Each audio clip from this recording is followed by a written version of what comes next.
미국 연방법원이 구글의 검색 독점 남용 소송에서 회사를 강제로 분할하거나 크롬 브라우저 매각을 명령하지는 않았지만 경쟁사와 검색 데이터를 공유하도록 하는 판결을 3일 내렸다. 워싱턴 D.C. 연방법원 아민 메타 판사는 최근 판결에서 구글이 일부 검색 데이터를 자격 있는 경쟁사에 제공해 시장 독점을 완화해야 한다고 결정했다. 다만 법무부가 요구한 크롬 매각이나 독점 계약 전면 금지는 받아들이지 않았다.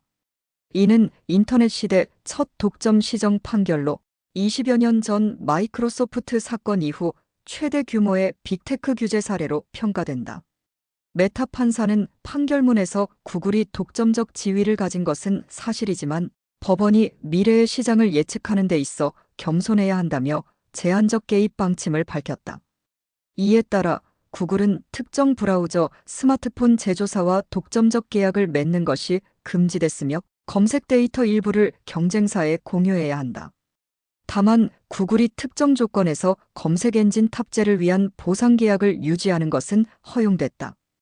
이번 판결은 생성형 인공지능 AI의 부상도 반영됐다.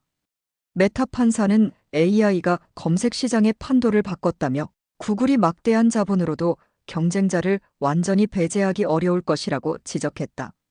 구글은 사용자 개인정보 보호 우려를 제기하면서도 치열한 경쟁 속에서 판결이 AI의 영향력을 인정했다며 긍정적 반응을 보였다.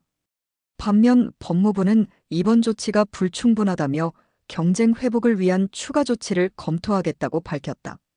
전문가들은 이번 판결이 구글에 직접적인 타격을 주지는 않지만 향후 아마존, 메타, 애플 등을 대상으로 한 반독점 소송의 선례가 될 수 있다고 분석했다. 특히 검색 시장 지배력과 데이터 접근성 문제를 둘러싼 규제 강화 가능성이 커지고 있다. 핵심 연방법원은 구글의 독점적 지위를 인정했지만 크롬 매각은 명령하지 않고 데이터 공유 의무와 일부 계약 제한이라는 제한적 처방을 내림. 이는 AI 시대 새로운 빅테크 규제의 첫 시험대가 되고 있다. 구글이 검색 독점 남용 소송에서 회사를 쪼개라는 강제 명령은 피했지만 경쟁사와 검색 데이터를 공유해야 한다는 판결을 받았다.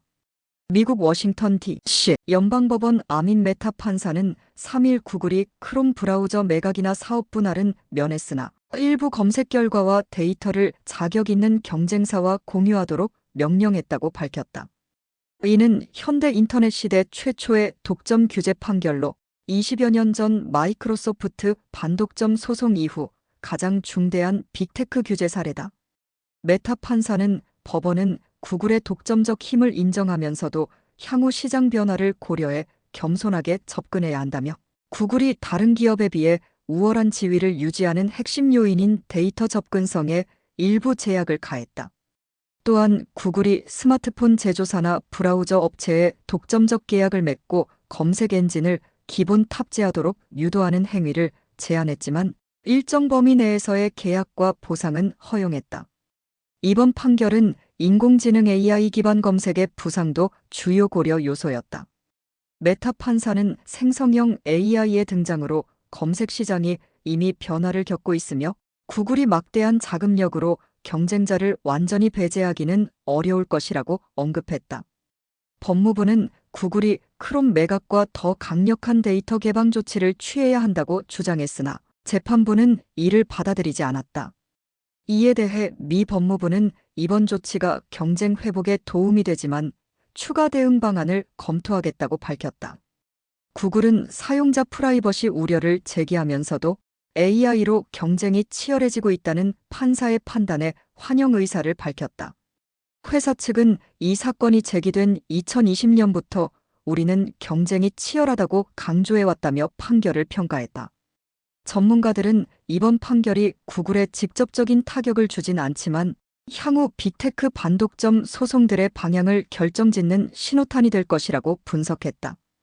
특히 메타, 아마존, 애플을 상대로 한 정부의 유사 소송에도 영향을 줄 전망이다. 요약 구글은 크롬 매각은 면했지만 경쟁사와 검색 데이터 공유 및 독점적 계약 제한 의무를 지게 됐다. 판결은 AI 기반 검색 변화와 맞물려 빅테크 반독점 규제의 분수령이 되고 있다.